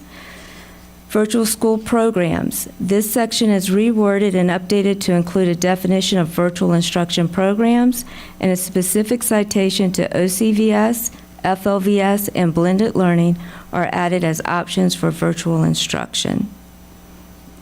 Towards the bottom of page 29, this section is reworded and repetitive language was removed. In addition, information from HB 1285 is added, which modifies section 1002.45 Florida statutes, detailing where virtual school students will take assessments. OCVS will be on the OCVS campus or at the student's zone school. FLVS will be at the student's zone school or other testing facility as agreed upon by OCPS and FLVS.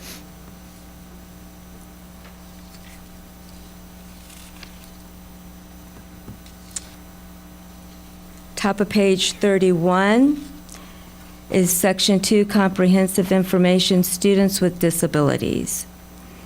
An introductory paragraph is added to this section that cites the many laws that pertain to students with disabilities. In addition, a reference to Section 504 students is added to differentiate between students with an IEP and students with a Section 504 plan. Towards the bottom of page 31, promotion retention of students with disabilities.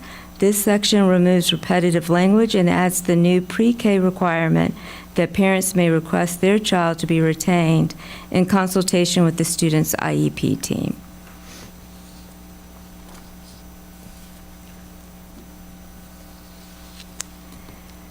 The middle of page 32, statewide standardized assessments and instructional accommodations for students with disabilities.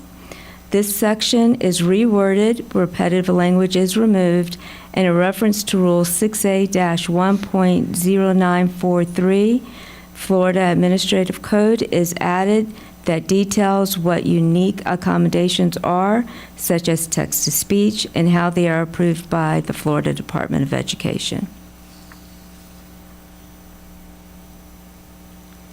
The top of page 33, waiver of statewide standardized assessments for students with disabilities.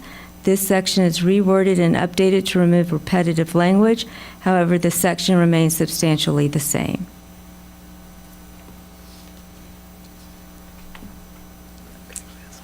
Page 34, transition planning for post-secondary education and career opportunities for students with disabilities. This section is reworded and updated to align with Section 1.003.5716 Florida statutes regarding transition planning for students with disabilities. Transition planning is required to start once the student turns 12 or enters 7th grade, whichever occurs first, and must be completed and ready by the time the student enters high school or turns 14, whichever occurs first. Transition planning is used by an IEP team to determine the student's post-secondary goals. In the bottom of page 34, access points in the Florida Alternative Assessment for Students with Disabilities. This section is reworded and repetitive language is removed. In addition, a definition of what access points are is added, and the access points diploma requirements are updated to align with Rule 6A-1.09963 Florida Administrative Code. A student may receive the access points curriculum, assessments, and diploma if the student has a significant cognitive disability and the IEP team determines the access points curriculum is appropriate for the student.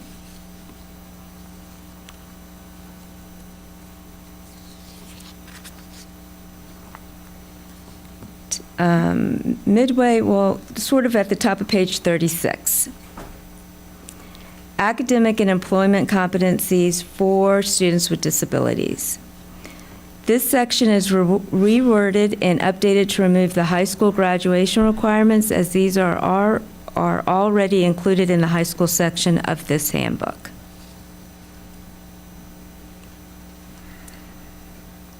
Top of page 37, deferral of receipt of standard diploma for students with disabilities. This section is updated for better understanding, but remains substantially the same. And at the bottom of page 37, certification of completion for students with disabilities. This section is reworded and updated to include information pertaining to a certificate of completion for a student with disabilities. Although this information can also be found in the high school section of this handbook. A student with disabilities as defined by the Individuals with Disabilities in Education Act, or IDEA, can continue their education until their 22nd birthday, which does not apply to all high school students who receive a certificate of completion. In addition, a reference to hospital homebound and visually impaired students was removed, as this exception does not apply. Yes, I'll pause here to see if there are any questions. We don't have any questions right now. Okay, thank you. Top of page 39, Section 2, Comprehensive Information, Gifted Students. This section is new as requested by the school board and includes a definition of gifted, hyperlinks to additional sources of information, and a chart to explain the various gifted services available to students.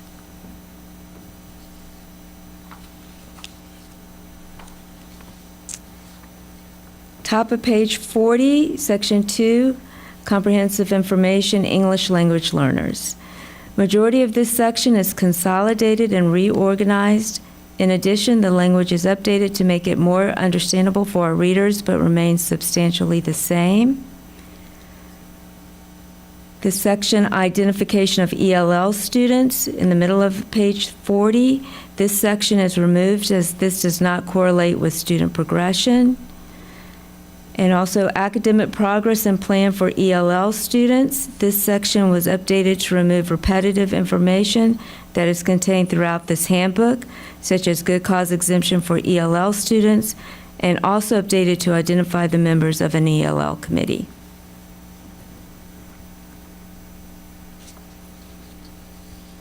Page 41, promotion retention process for ELL students. This section is reworded and updated to remove repetitive information, but remains substantially the same. And at the bottom of page 41, the header is extension of ELL services, but most of the information is on page 42. This section is reworded, but remains substantially the same. And then at the bottom of page 42, ELL students who transfer to OCPS in high school. This section was added from the graduation requirements for transfer students in the high school section of the current SPP. Although the specific language was moved to this section, the information remains substantially the same. Any questions? No questions, but let's pause here for just a moment. So, board, we're about halfway through. We have a bargaining closed session, and I do think we should take just a short break. While we take that break, we're also going to talk about how we can streamline the presentation. So everybody take about a 10-minute break, okay? All right.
Perfect. All right, we're going to start. All right, we're back in session, and we're going to pick up where we left off. Doesn't sound like your mic is on. But it could be the mic. Testing? Yep. Much Okay. better, thank you. Yes, we're at the top of page 43, Section 2, Comprehensive Information, Home Education Students. This entire section is added at the request of the school board and reviews requirements and opportunities for students registered through our home education program. This section includes the requirements for notification to the superintendent regarding the enrollment or termination of home education program, requirements for an educational portfolio and annual education evaluation, as well as addition opportunities for our home education students. We're going to go to page 45, which is the Department of Juvenile Justice. This entire section was added at the request of staff and reviews the progression for our students in a Department of Juvenile Justice or DJJ program. It includes the requirements for assessment, transition, and school calendar and schedule for our DJJ students. And then we're going to move to page 47. Page 47, Section 3, Elementary Curriculum and Progression. The section Elementary Curriculum, Kindergarten through Grade 5. This section is added to notify parents or guardians of the instructional minutes required for elementary students. In addition, this section removes references to platforms that cannot be used by the parent, such as learning management system or the instructional management system.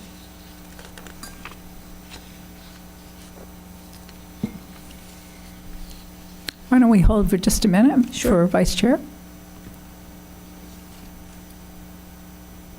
Thank you, Madam Chair. I just have a question about the annual educational evaluation for homeschool students. So, was there some added in the legislation this year? I don't recall like an evaluation by a psychologist or who holds a valid active license. That's always been there? Yes, and they submit it. Every year it's usually done by a certified teacher, and it's been, as far as I know, it's been in place for at least 5 to 6 years. I know like the certified teacher, but the evaluation by a psychologist or school psychologist, how are they? That's who they can use to evaluate if the child has met progress during the year. They can use a school psychologist.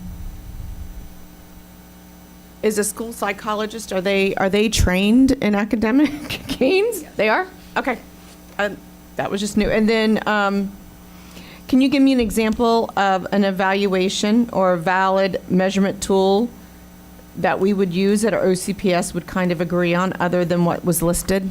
Like what would be an example of an evaluation with any other valid measurement tool?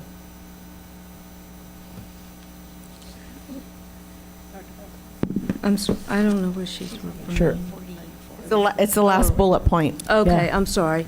So when a parent of a child who is being homeschooled is looking at evaluation of the child, and they reach out to a certified individual, whether it be a psychologist or whether it be a teacher. Remember, psychologists do testing for gifted and Yeah, you're right. disabilities. So they are assuming that the resources or the tools that are being used are by the person doing the evaluation is measuring the standards for the year that that child has been instructed.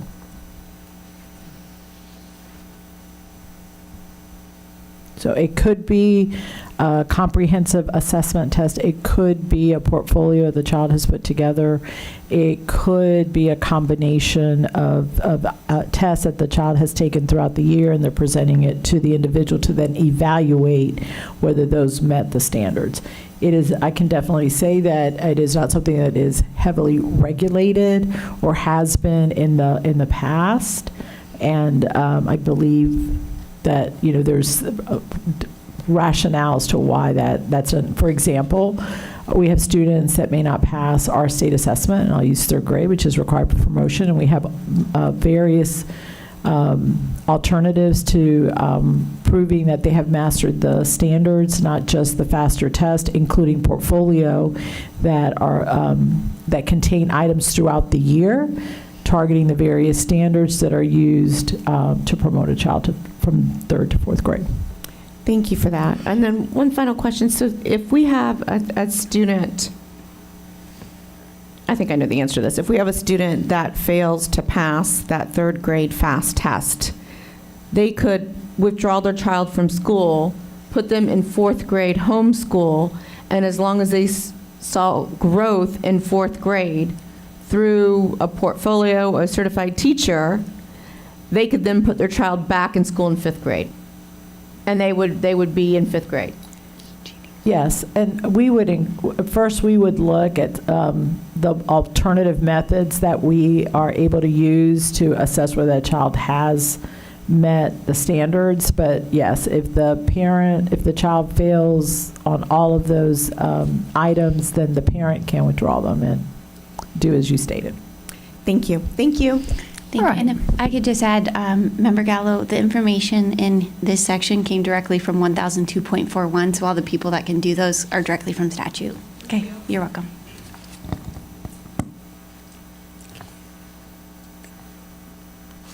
Page 50. I believe I was on page 50. Section 3, elementary reading deficiency. Basically, this section is a reference to VPK students with a substantial deficiency in early literacy skills is added.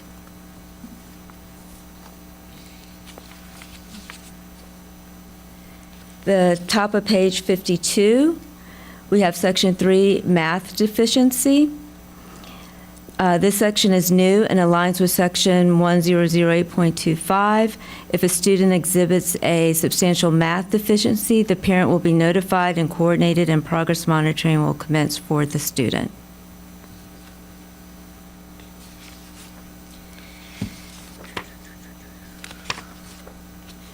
And then we're going to move on to the middle school section if there are no questions. No questions at this time. Okay. So middle school promotion requirements, basically what we did is this section combines the middle school curriculum and progression required curriculum and promotion requirements found in the current version of the SPP. Majority of this section was reorganized, consolidated into charts, or removed due to the information either being repetitive or not statutorily required. We did add a section on page 61, post-secondary academic and career planning. This section updated to align with the post-secondary and academic career planning course requirements for all middle school students. This was already in the SPP, but we wanted to make sure that you understood that it was reworded for better understanding. And then we can move on to high school if there are no questions about middle school. No questions at this time. Okay. This section, graduation requirements for students. This section and the next section are updated to align with the graduation requirements for students who entered ninth grade prior to the 23-24 school year and after the 23-24 school year. Information was also added from the current SPP regarding ROTC and apprenticeship participation that satisfies some of the required courses. The current SPP contains majority of this information in paragraph form. However, we modified the information to a chart form so it's easier to find the needed information.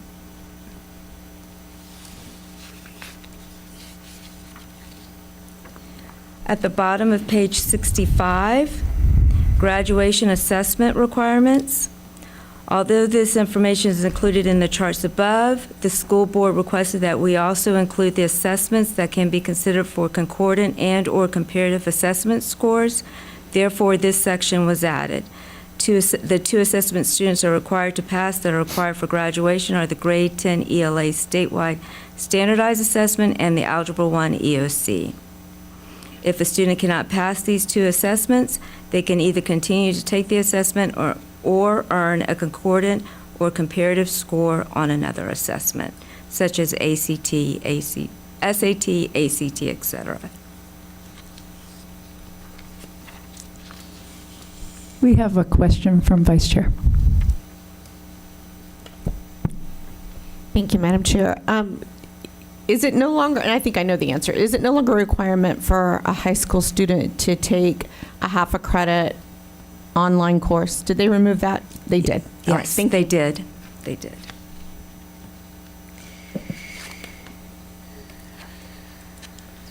And actually, you were prophetic in that, because on the bottom of page 69, Just waited another online second. course requirement. This section is removed entirely, as the online course requirement is no longer required for graduation. At the bottom of page 71, standard diploma pathways. This section is updated to include all standard diploma options offered in Florida as detailed on the FDOE website and in Florida statutes. So we added hyperlinks to the majority of the options, as these options have their own sections throughout the handbook. In addition, information pertaining to the CTE diploma option is added based on the FDOE website. On page 73, we added the new seal, which is the Florida Seal of Biliteracy. This section was added to notify parents or guardians and students of the types of diploma seals they may achieve. There is the Seal of Biliteracy, but there's also the Seal of Fine Arts, which is awarded to students who meet exemplary benchmarks in the fine arts. All right, let's hold up just a minute. Vice Chair, do you have another prophetic question that we should wait for? And following her, we have Member Gould. Thank you. And that's prophetic, not pathetic. Just in case I anybody. appreciate the clarification. I said prophetic. You did. Okay. No, you did, and I think I did just a second ago, but she gave me a look that I thought, well, I might have. Madam Chair, Yes. for the record, 2 minutes before you made the statement, Dr. Armbruster made the identical statement. So he was measuring where you were going. There we go. I love that. He was being prophetic. Oh gosh, now it really does sound like the other word. Okay. So there used to be, and I'm looking to see if I'm just ahead. So there used to be stickers that they would get on their diplomas. So if they took like more rigorous classes, I forget what the designation but like one was a standard diploma, and then there was two others that kind of mimicked Bright Futures, which I think was the intention, but they never intertwined them. Are those still a thing? So there are two diploma designations. There is now what used to be the Scholars Designation. Yes. All right, and then we still have the Scholars Designation, but there's also the Merit Designation, and that is now changed to the Industry Scholar Designation.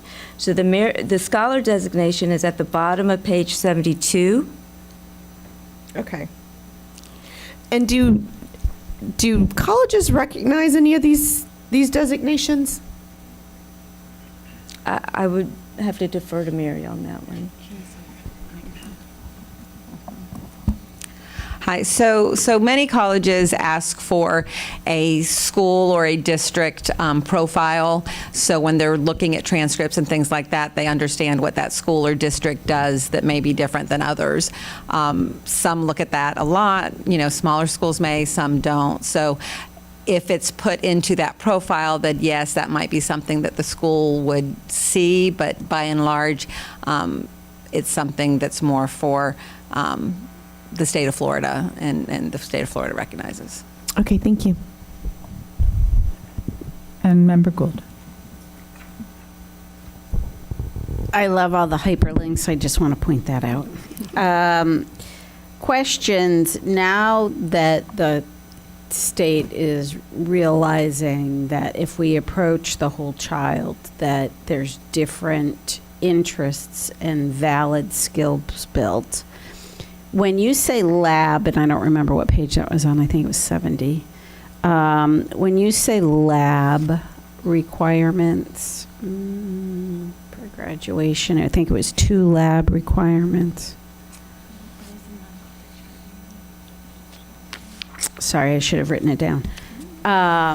Anyway, it said 2 lab requirements. Can a CTE course with that experience count towards those 2 labs? So if you're taking culinary, auto, CAD, where you have to have that practical hands-on experience, can that count? And do we have, if it's not spelled out, do we have the ability to designate that as counting as a school board?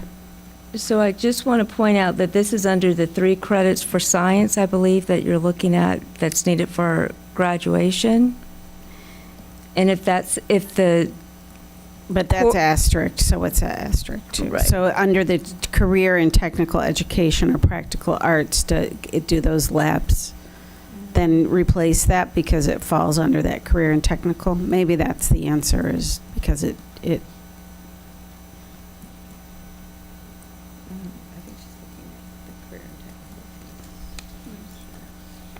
I mean, those courses, when you're learning that level of skill, is more than taking a lab once a week or twice a week. So, Madam Chair, may I, while they're looking, so it's my understanding, and maybe this has changed, that under the course code directory that the state provides, they also then give indication of similar courses that would either align and be able to take the place of a requirement. And so those Okay. are outlined, and there have been some cases that I can recall where even our team reached out to the state seeking clarification. Somebody was bringing in a course from out of state, and then they had the state take a look at it to see if that would meet, some of the requirements. and then my other one was, I know that unless something changed and I missed it when I was reading through this, band and I think cheer are not replacements for the health ed PE course.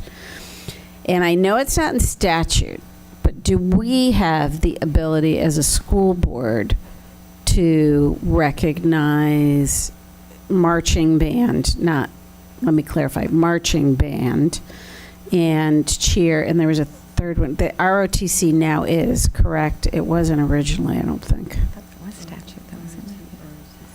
Yeah, our ROTC is. Right, that so is that's now. progress. But I do believe, though, that statute does determine whether if it's an FHSAA sport as opposed to, Well, but I would have to ROTC's double not. check that. But the statute, statute says ROTC. That's a statute now says ROTC. And so but I think it does have to be at the state level that would make that determination. We could advocate for it at the state level, but I will double check. But my understanding was, because I was the cheerleading coach and I was always trying to get the cheerleading as part of that. So, I mean, I wonder if we submit a waiver for those and see what happens, and see if the DOE would look at them as replacement. I would just be curious, because I think, especially now that it's 110 out on a regular basis in July, when those marching bands are out there with their practice, and then they are wearing more clothes than football players when they're performing in competition and at the games.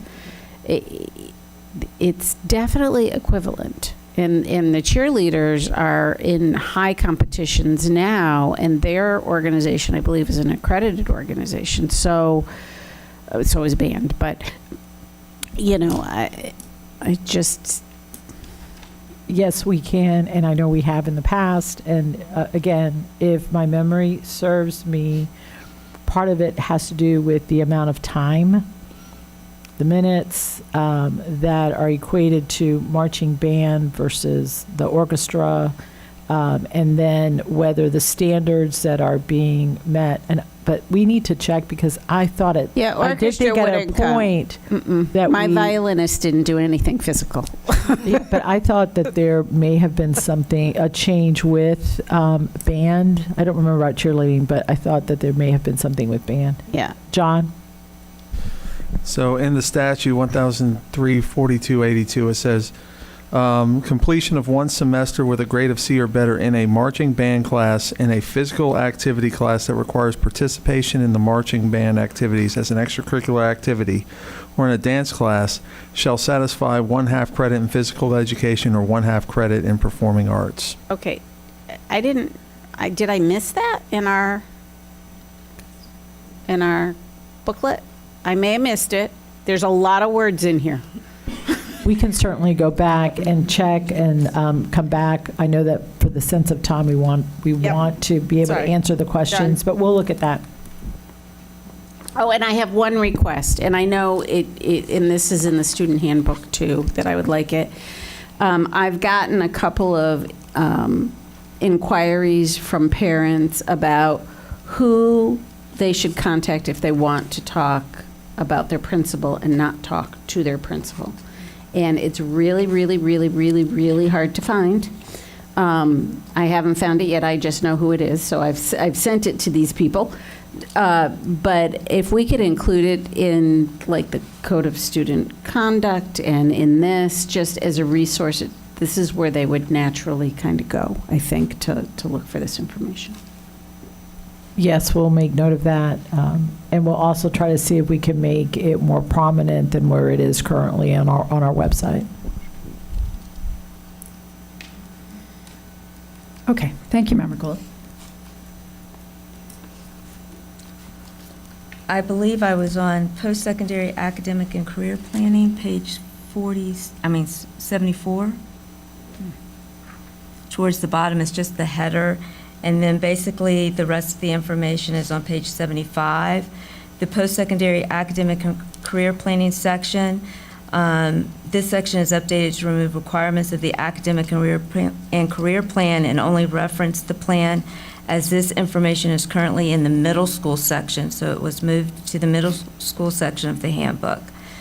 In addition, the career fair requirement under section 1001.43 Florida statute is added and aligned with House Bill 917, which went into effect on July 1st, which will go into effect July 1st, allowing OCPS to consult with local workforce development boards, advisory committees, and business groups to determine if there are free or cost-effective methods to provide other career and industry networking opportunities during the school day, in lieu of hosting a career fair.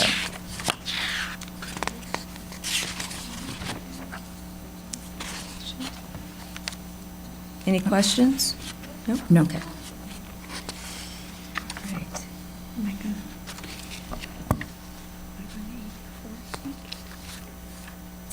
Okay, we're moving on to page 84. So 84 is section 6, adult general education.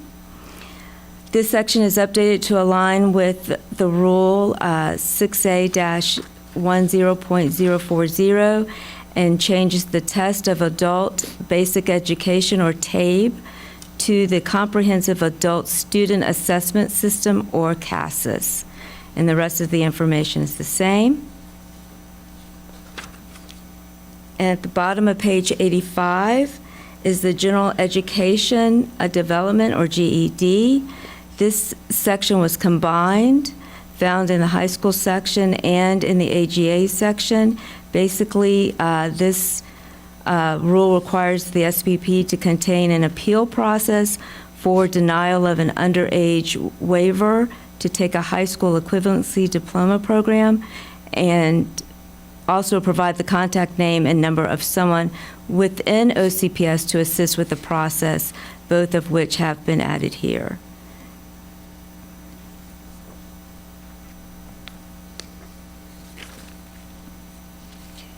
Page 86, graduation alternative to traditional education, or the GATE program. This section is a new section. The GATE, okay, yes. It's Senate Bill 7032, and that creates a section of 1004.933 of the Florida statute, establishing the GATE program and amending sections 1003.21 and 1003.435. And the amendments of these statutes require school districts to notify students of post-secondary high school equivalency diploma options, including the GATE program, available or near the school district. And we previously referenced high school equivalency diploma programs in the high school section of this handbook.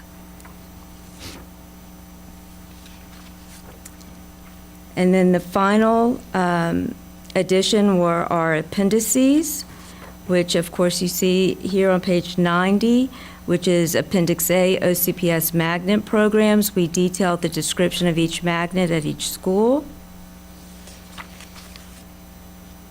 And then Appendix B, we will add, of course, the Florida Department of Education graduation charts as well.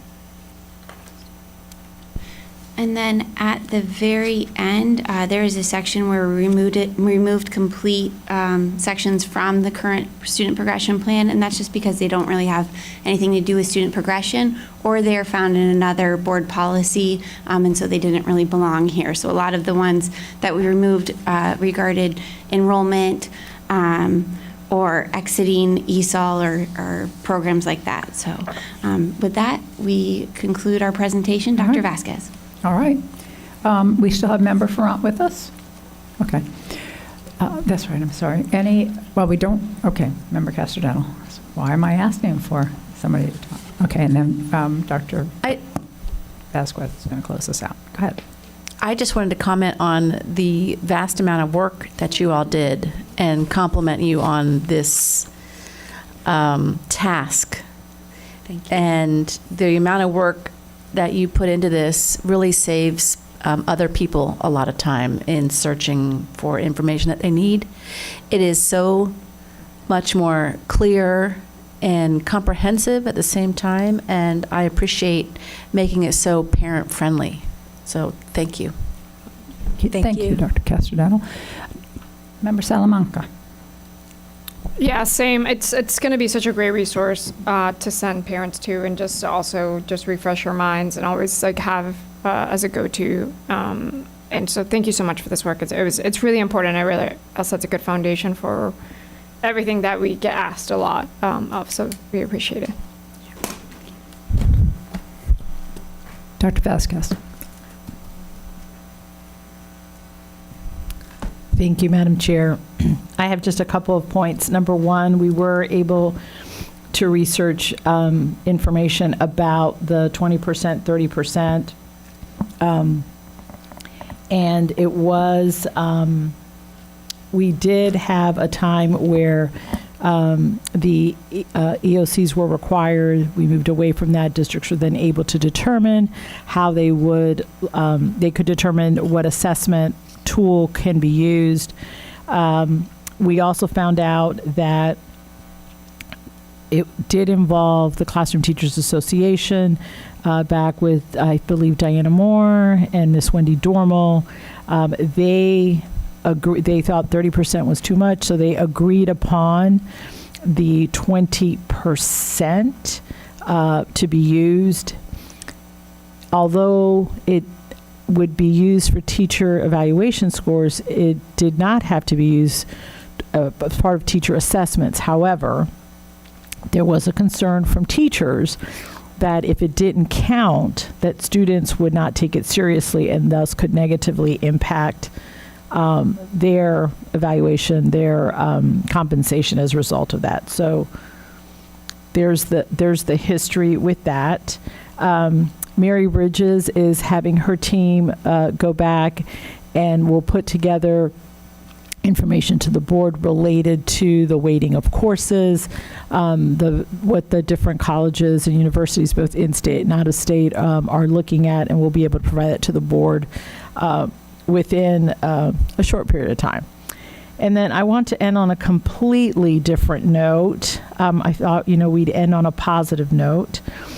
There was a request to revisit the rankings for the competition for the training for the science of reading. And I will tell you that there's been some interesting results on this. So I'm going to yeah, this is going to be, yes, I think this is going to be very interesting. I promise you. So in the lead with the number of participants, right? When we were just looking at was Pam Gould with 299, and she still remains in the lead because that's 26%. In second place, we have Board Member Felder at 20, and she would be at 23%, but Board Member Byrd would also be in second place with 23%. No, I promise it's got a great ending. It has a great ending. Then we move to, that was Felder. Then we move to Board Member Castor-Denel at 19%, and Board Member Ferrant also has 19%. So then that leaves us with the last two spots.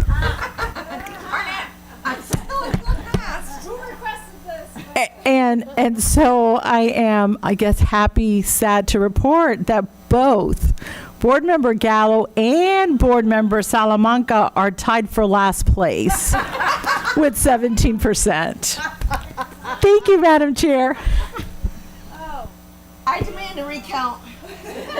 A percentage count. I'm sure there's something in the chat somewhere. I'd like to get a forensic mathematician to come in and look over these numbers. That's a mathematician. Mathematician. Like, Bring you down with her. okay. I wondered. I was looking out there, and Harold was, Good news. before we even heard the count, Harold had this big old grin on his face. And I'm like, I don't know what this means, but he's enjoying something. Superintendent was smiling at me. I thought it was good news for me. You have moved up from, Salamanca's no longer beating me. You're no longer that's it. by yourself. Yeah, you're not rock bottom alone. And your scores previous methodology. I think that methodology, you're tied for 5th place. I, Previous methodology. I would, as chair of the school board, and to keep peace and to make sure that we are following all policies, procedures, and mathematical analysis and statistical analysis, I would like to see the methodology and the actual calculations. And having done very well in math, I think I'm qualified to review this and report back. And if I can't figure it out, I have some resources I can call upon somewhere in our 210 schools. All teachers that took like the reading class through OCPS and maybe other avenues, are we including everybody? Understanding, and Dr. Brown Cannon is here, so she certainly can come up and speak to this. But my understanding is that we looked at the window of time for when the competition started, correct? Come on up. You know, it could be how they weighted it. Or maybe it was the cutoff. It could be that my score. teachers in District 1 just took it prior. You're in my district. And then we need to bargain. That's right. We need to bargain this. Exactly what counts and doesn't count. Go ahead.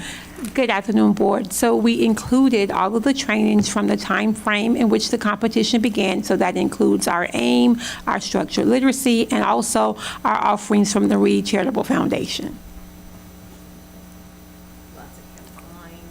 Thank you. Yes, ma'am. Yes, ma'am. What's the term they use with polls where you Push poll. Was it a no push poll? no where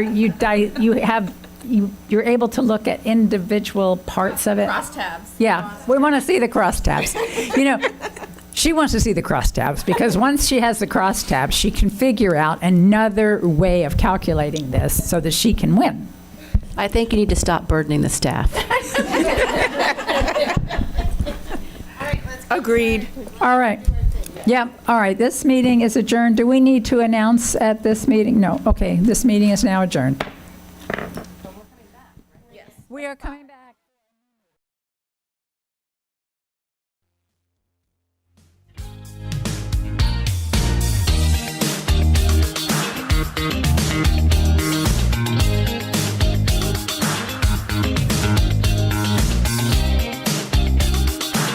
Thank you.